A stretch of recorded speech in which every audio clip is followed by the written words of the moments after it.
faut partager, il faut se parler, il faut... maintenant, c'est les comportements qu'il faut changer. Madame Buil, ce soir, votre association a projeté un film à l'occasion de la Journée internationale des droits de la femme. Alors, pouvez-vous nous parler un petit peu de ce film, Marie-Claire ? Donc, le documentaire que nous avons vu ce soir date d'il y a une dizaine d'années. Mais ce qui nous a intéressés, et c'est la raison pour laquelle nous avons fait le choix de sa projection ce soir, c'était son caractère pédagogique, c'est-à-dire qu'il reprend depuis les années 40, en fait, le moment où les femmes ont obtenu le droit de vote, donc tous les combats qui ont été menés par les femmes, et pour les femmes en l'occurrence, mais plutôt par les femmes. Et donc, il nous montre bien, si vous voulez, que les choses ne sont pas acquises et que les femmes se sont battues, aux côtés des hommes évidemment, puisqu'elles ne se sont pas battues seules. Moi, je considère que les combats des femmes ne peuvent aboutir que dès lors qu'ils sont accompagnés aussi par une prise de conscience de l'ensemble de la société, c'est-à-dire aussi des hommes. Et donc voilà, ce film retraçait d'une façon, à mon avis, très claire et très émouvante d'ailleurs, voilà, l'évolution des droits des femmes en France depuis les années 40. Par leur propre petite émancipation. Donc je crois que ça a été vraiment fondamental et c'est aussi ce qui a créé un formidable lien, la formidable confiance qu'il y a entre les femmes, les Françaises et Marie-Claire. Ça a été cette prise de parole.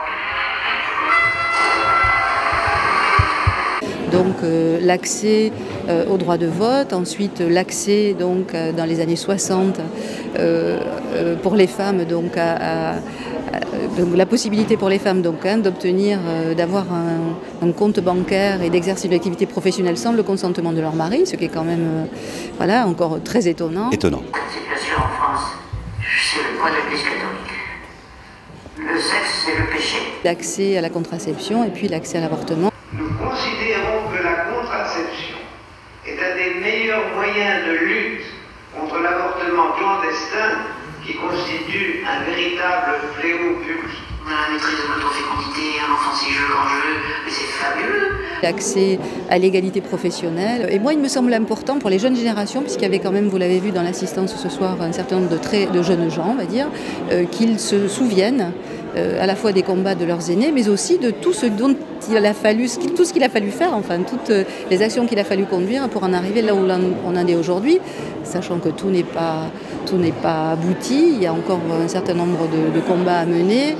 Et beaucoup de choses à faire. Et on sait encore aujourd'hui que 129 femmes sont décédées en 2013 sous les coups de leurs conjoints ou de leurs compagnons.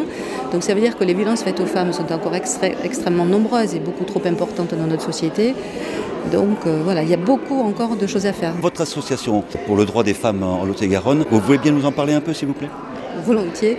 Donc elle existe depuis novembre 2013. C'est une association qui préfigure un centre d'information des droits des femmes et des familles. Ça va aboutir d'ici la fin du premier semestre 2015. Notre association, donc aujourd'hui, a des locaux à Agen. Elle se situe 13 rue Boris-Saint-Vincent.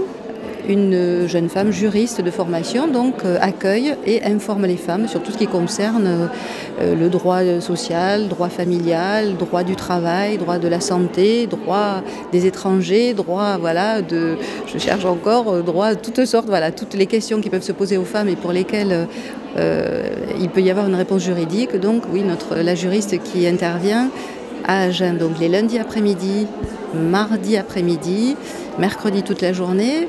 Et jeudi matin, puisque le jeudi après-midi, elle intervient ou à la Maison des Femmes de Villeneuve ou à la Maison de la Vie associative, et le mardi matin, elle intervient au CCAS de Marmande. Voilà, nous avons l'intention d'élargir nos permanences à Nérac.